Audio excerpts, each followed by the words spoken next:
So we got the demigods timeline, but where does Alien Nation come in at this point? Not sure. Not long after that. So when I joined, they had already been hanging out with Mike and this other dude, etc. from New York. He had already, etc. was a part of the Alien Nation shit already. These guys are from Brooklyn, from Marcy Projects. Shout out to my brother Phoenix Orion. Shout out to Supernatural. And shout out to Naptron and all the alien guys. But these guys, it was an interesting time because this dude, etc. No disrespect to him, man. We're all older. This is a lifetime ago, but this is talking about when we were teenagers. So I'm gonna say negative things, but it's not going at him. It's not disrespecting him. It's just we were teenagers. We were just doing dumb shit. Okay. This guy, etc. Came up from New York. And like I said, man, everybody wants attention. Everybody wants to feel important. Everybody wants to feel like a leader. But Alien Nation was really big into knowledge and information, somewhere between like conspiracy theories, existentialism, biblical knowledge, and holy tabernacle scrolls, and talking about Elohim and the gods and all this shit. And etc. would come up and bring us scrolls from, when we would go to New York with him and build with people on all these deep knowledge things. And at some point he started hanging around a lot of people, a lot of different groups. And, I think at the time he didn't have anywhere to go or anything to do. So he would bounce around between people, which I did too. There was times where I would live with friends and sleep on couches and hang out with people and have fucking stupid girls who would drive you places and buy you food and shit. You know what I'm saying? Take advantage of people when you're young and dumb, trying to figure your shit out. And I did that, and I'm sure he did that too. And he would come up and build these like little crews, like these little sub crews, and it became like a cult, right? There were people who could have access to certain levels of quote unquote knowledge he had that other people didn't. And because we were dumb fucking teenagers, we all just fell in line and believed this shit, right? And meanwhile, back in New York, the real Alien Nation dudes, they don't know shit about this, right? I have the CD somewhere. I think it's in the other room, the Alien Nation CD when they were signed to Palace Records. And these guys didn't know anything about this, man. And we're running around trying to impress these guys. And we just wanted to do music, you know what I'm saying? But it got really weird. It got really dark. It got really depressing, and it was really fucking crazy. And finally, we got out from that cloud of the Alien Nation. There was a lot of good times too. Like we did build with the guys in New York, but like I said, that one dude who was acting like on some cult shit, he would try to control who we could meet and who we could talk to and who we were down with. It was really fucking bugged out. But at any rate, when we got away from him, me and Open Mike joined Zulu Nation in New Haven. We linked up with TC Islam, King Kenny, and a whole bunch of people in New Haven. And we joined Zulu Nation, and it was very fucking dope. And it was a really cool time that pulled us out of a lot of that shit. And then it just, there's so many like after that point of getting away from Alien Nation, getting down with Zulu Nation, and me and Mike branching out, it split off into like 100 different stories. Like we started going to like New Eurekan and spots in New York and Washington Square Park with where we would have the ciphers, and we got down with Punchline and Wordsworth, AL Skills, all the Lyricist Lounge guys became our friends, Wise Guy and Gaston, Poison Pen, everybody. And met up with this dope fucking crew from Long Island called the Addams Family, which Cannibal Ox came out of the Addams Family. It was a crazy time, bro. Like, let me tell you something, man. And this is word on fucking everything. If there's any takeaway, and I want to say, even though I've had beef with certain people over the years, this is like this is the only camaraderie I'll come to with it, is that we had a great fucking time during the indie boom. Like when we started pressing up vinyl, and that it was so deep in culture and independence, in a scene of us having to do what we did. Even our bigger brothers during the hip hop time, the guys, I say bigger brothers, but I mean like, the Digging in the Crates and the Tribe Called Quest and all those Big L and all those guys, the legends, the dope legends. Those guys didn't have the same thing as we did. They had a doper experience in some ways because they were signed to majors, doing huge shows, big videos on TV. But we were in the fucking trenches of trying to prove ourselves because we didn't have anything. We didn't have labels. We didn't have, and that's not saying that those guys didn't grind, because goddamn they did. But we had a more of a three-dimensional experience and a culture going on. And even if there was crews who some of us didn't get along, and there was a lot of that too, or a lot of us who linked up with each other, we all had that same thing in common, that time period.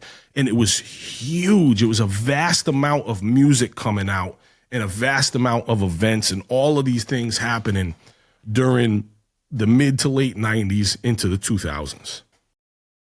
So just a clarifying question for the Alien Nation, what was the ultimate like thing that made you finally leave? Just the craziness with that guy. It wasn't There even wasn't because like one event in particular that you was like, enough is enough, I'm done. Not one event, man. It was just us waking up to realizing that we were being fucked with and that it wasn't what it was supposed to be, and just the control and the weird shit about it. That was it, man. And like I said, I don't give a fuck. I'm not even worried about it. I'm just speaking from a point of maturity. I'm hoping that guy's not like that, and I'm assuming that guy's not like that anymore. I just don't know because I haven't talked to that person in forever. But when we were teenagers in the 90s, it was fucked up, and I'm not gonna front about that. I'll just be dead honest about it. It was shitty. It was fucking stupid. But sorry, go ahead. No, go ahead. Okay. When you joined Zulu Nation, was there a lot of white people in Zulu Nation at that time? No, there was some. There was a couple, but it wasn't a lot. It wasn't a majority. I didn't really think about it though. I don't think we really thought about it. We didn't get like the quote unquote white boy treatment. I never really got the white boy treatment. I never got treated like a sucker. So no, I don't think there was a lot of people in Zulu, at least when we went to events and where we were. I'm not saying there wasn't white people in Zulu at that time. I'm sure there was, you know what I'm saying, all over the place. And in the 90s, you know, probably chapters in France and London and all over. But where we were, there wasn't a lot of white people. There was, I believe that there was our brothers Wild Style crew. Shout out to my brother Carl. I think they were Zulu for sure. And there were some Zulus, but there wasn't a lot of white people. So you left high school after your freshman year, is that right? Yeah, correct. Yep. Okay. How did your parents react to you leaving at this time? I think we had reached a point where they didn't give a fuck. You know what I'm saying? I got this song called Hard Times on Planet Earth. And I regret it, man. I wish I had gone through the school. I wish I had graduated. I probably wouldn't be the same. Maybe I wouldn't have had the same Apathy career. It would have been impossible. But I have this song, Hard Times on Planet Earth, where I say, please, mama, don't let me drop out of school. I'll regret it after I run away to New York and try to be a rapper. You know, I just think that they had just kind of checked out, like a lot of parents probably do. When you got a teenager who's fucking just out doing whatever the fuck I wanted to do, you know, I was spending nights out. But then the other thing, I didn't really have a good open door policy. You know, if I was out too late, they'd be like, oh, well, tough shit. Don't come in here late waking me up. You're out. You got to find somewhere to be. I remember fucking sleeping in a ball pit in fucking McDonald's. I thought maybe that would have been, it was the worst thing ever. It was not comfortable or soft by any means. You know what I'm saying? And, just really fucking stupid times. And, you know, being in New York, with open mic, being stuck out in New York, the Metro North, which goes from New York to Connecticut, would stop running after a certain point. So we would just ride the subway all night long, just like falling asleep on the fucking subway. You know what I'm saying? And this is when I'm a teenager, you know what I'm saying? So, and this is when I'm still having, you know, panic attacks and shit and just feeling out of fucking sorts. So you feel like you regret it because of more of like you wish you had a diploma, or you wish you had the experience of like finishing? Experience. I don't give a fuck about a diploma at this point in my life.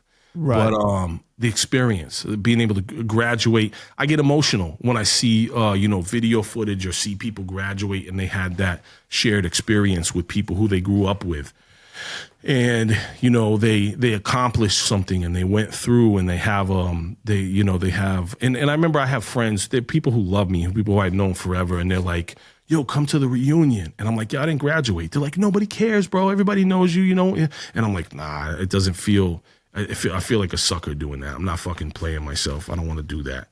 But Is this time period like where it ties into the whole I remember intro with your mom saying you got to go to school or yeah, get a absolutely. job, kind of start helping out type of thing? Correct. That's it. That's absolutely it. And that was done by this girl who was, I was living with a girl at the time in New York when I recorded that album, and she had a friend named Star who was becoming an actor, and she did that skit pretending to play in the role of my mom. And I remember I had to do it like an exhaustive amount of times and at one point I just settled. I said, that's fine, fucking let's use that. Why didn't you want to use your mom's real voice to do that?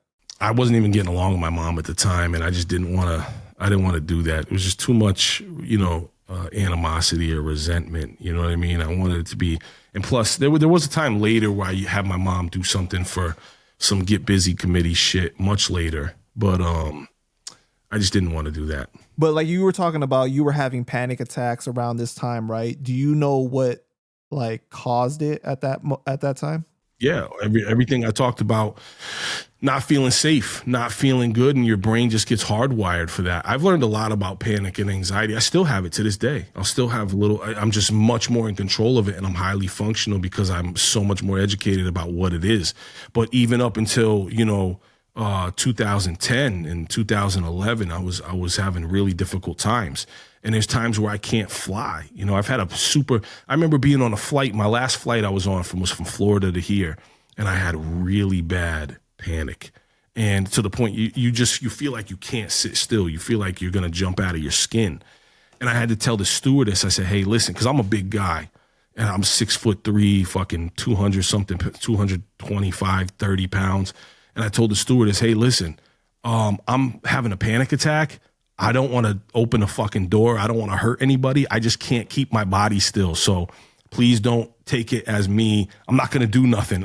Because all I'm thinking is I don't want one of them fucking Air Rangers jumping on me. You know what I'm saying? Like thinking I'm fucking losing my mind. But I couldn't sit still. I remember it feels fucking crazy.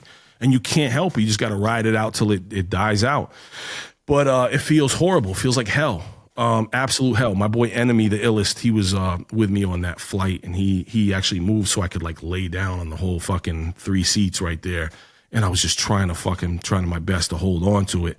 But it's tough, man. Panic attack is fucking gnarly when you're having it. And like there's no just mentally just getting over it and plus what works for some people doesn't work for everybody. Like some people could take a Xanax and they're cool as a cucumber. Some people could smoke some weed and it chills them out. Some people smoke weed and it fucks them up even more, Right. So it's always different, man. I'm even different, like the older I get, different things work, things don't work. I'm just feel like you got a grip on it, all of a sudden you don't have a grip on it. Right. Yeah, absolutely. Like, driving sometimes, so it's interesting, man. It's a thing that I think I will always have unless one day in the future they have some ill technology that fucks with your brain and zaps it or some shit. You know what I'm saying? But, it is what it is.